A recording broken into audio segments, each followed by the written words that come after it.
Hi guys, welcome to our channel. This is FS1. இன்றைக்கி நம்ம பார்க்குற டாபிக்ஸ் பார்த்திங்கன்னா பென்ஷன் பிளான் திட்டம். ஸோ நமக்கு பிறகும் காப்பீடு சரியாக கிடைக்கணும். நம்ம யாரையும் டிபெண்ட் பண்ணி இல்லை, எதிர்காலத்துக்கு நம்ம யாருக்கும் பாரமாக இருக்கக்கூடாதுன்னு நினைக்கிற எல்லாருக்கும் இந்த காப்பீடு தொகை காப்பீடு பொருந்தும். இதுக்கான ஏஜ் க்ரைட்டீரியாஸ் பார்த்திங்கன்னா நம்ம 28 நம்ம ஸ்டார்ட் பண்ணிக்கலாம்.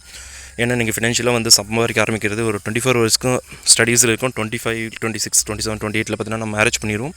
அதுக்கப்புறம் நம்ம எர்ன் பண்ண ஆரம்பிச்சிடும். அப்போ இருந்து நீங்கள் சிறுக சேமித்தோம் அப்படின்னா நம்ம யாரையும் டிபெண்ட் பண்ணாமல் ஒரு 45 இயர்ஸ் ஆர் 50 இயர்ஸ்லேருந்து நமக்கு ஒரு பாசிவ் இன்கம்ஸ் கிடைக்க ஆரம்பிச்சிடும். ஓகேங்களா?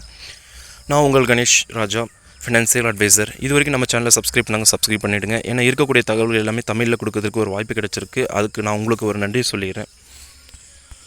ஃபர்ஸ்ட், பென்ஷன் பிளான் திட்டம்னா என்னென்னு பார்த்தீங்கன்னா, பென்ஷன் பிளான்ஸில் பொறுத்தளவுக்கு பென்ஷன் பிளான்னா என்ன அப்படின்னா, பென்ஷன் பிளான்ஸ் என்பது ஒரு நபர்கள் ஓய்வு காலத்திற்கு பிறகு நிலையான வருமானத்தை வழங்கும் நிதி தயாரிப்புகள் ஆகும். இது நபர்கள் தங்கள் வேலை காலத்தில் சேமிப்பை செய்ய உதவுகிறது. இது ஓய்வுக்கு பிறகு நிதி பாதுகாப்பு மற்றும் வாழ்வியல் தரத்தை நிலைநாட்ட உதவுகிறது. இதனுடைய முக்கிய அம்சங்கள்: ஓய்வுக்கு பிறகு நிலையான வருமானம். பென்ஷன் திட்டங்கள் ஓய்வுக்கு பிறகு நிலையான வருமானத்தை வழங்கும்.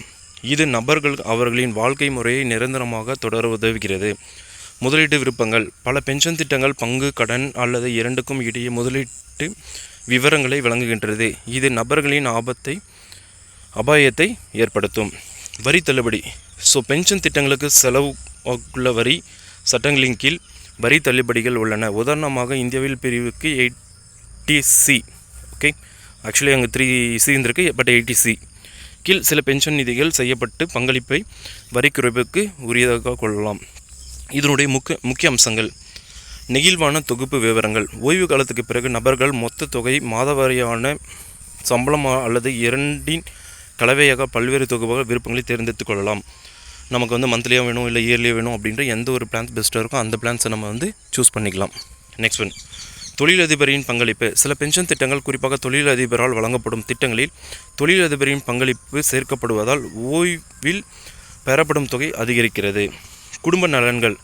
பல திட்டங்கள் காப்பீட்டாளர்கள் ஓய்வுக்கான போது மரணம் அடைந்தால் அவரது குடும்பத்தினருக்கு நன்மைகள் வழங்குகின்றது. பென்ஷன் திட்டத்தின் வகைகள்.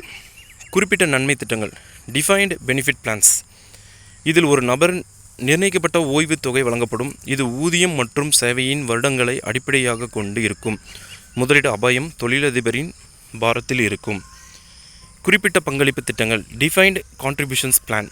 இது தொழிலதிபருக்கு, ஊழியருக்கும் ஒவ்வொருவருக்கும் ஓய்வுக்கான நிதியில் பங்களிக்கின்றன மற்றும் இறுதியில் கிடைக்கும் நன்மைகள் அவர்களின் பங்களிப்புகள் மற்றும் முதலீட்டின் செயல்திறனை பொறுத்தது. உடனடி சம்பள திட்டங்கள், இமிடியேட் அன்யூட்டி பிளான்ஸ்.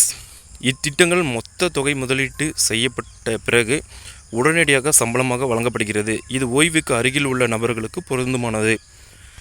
தாமத சம்பள திட்டங்கள், டிஃபர்டு ஆன்யூட்டி பிளான்ஸ். இவை ஒரு குறிப்பிட்ட காலத்திற்கு அடிக்கடி பங்களிப்புகளை செய்யும். பின்னர் ஒரு நிர்ணயிக்கப்பட்ட ஓய்வு வயதில் சம்பளம் பெறுதல்.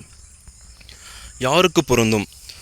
ஓய்வுக்கு பிறகு நிதி பாதுகாப்பு உறுதி செய்ய விரும்பும் வேலை செய்பவர்கள், பயனாளர்களுக்கு கூடுதல் ஓய்வுகால நலன்களை வழங்க விரும்பும் தொழிலதிபர்கள், எம்ப்ளாயி ப்ராவிடென்ட் ஃபண்ட்ஸ், EPF அல்லது பப்ளிக் ப்ராவிடென்ட் ஃபண்ட்ஸ் போன்ற பிற ஓய்வு திட்டங்களை பாதுகாக்க விரும்பும் நபர்கள். பென்ஷன் திட்டங்கள் நிதி திட்டமிடுதலுக்கான முக்கிய கூறுகளுக்காகவும் இது நபர்களுக்கு ஓய்வு காலத்திற்கு உயர்ந்த வாழ்விலுடன் நிலைநாட்டவும் உதவுகிறது. ஓகே கேஸ், பென்ஷன் பிளான்ஸை பற்றி புரிஞ்சிருக்கும்னு நினைக்கிறேன். ஸோ இப்போவே நீங்கள் உங்களோட சேமிப்புலேருந்து 10% உங்களுக்காக சேமித்து வைங்க. ஆஃப்டர் 15 இயர்ஸ்க்கு அப்புறம் யாரையும் டிபெண்ட் பண்ணி இருக்காதிங்க. ஏன்னா நமக்கு நிறைய ப்ராப்ளம்ஸ் இருக்குது. ஹெல்த் பிளான்ஸ் இருக்குது, குழந்தைங்களுக்கு பார்த்துக்கிற பிளான்ஸ் இருக்குது. ஸோ ஒவ்வொன்றிலையும் பார்த்தீங்கன்னா நீங்கள் ப்ராப்பராக செக்யூராக சேவ் பண்ணி வைங்க. ஃபினான்ஷியலாக பார்த்திங்கன்னா நம்ம எர்ன் பண்ணுறதை தாண்டி, நம்மளோட சேலரி தாண்டி ஏதாவது எக்ஸ்பென்ஸ் வந்துச்சிங்கன்னா அது சேவிங்ஸில் போட்டுருங்க. அப்போ நம்ம எதிர்காலத்தில் நமக்கு ஒரு பெனிஃபிட் இருக்கும். ஓகே கைஸ், வாழ்க வளமுடன். நன்றி, வணக்கம்.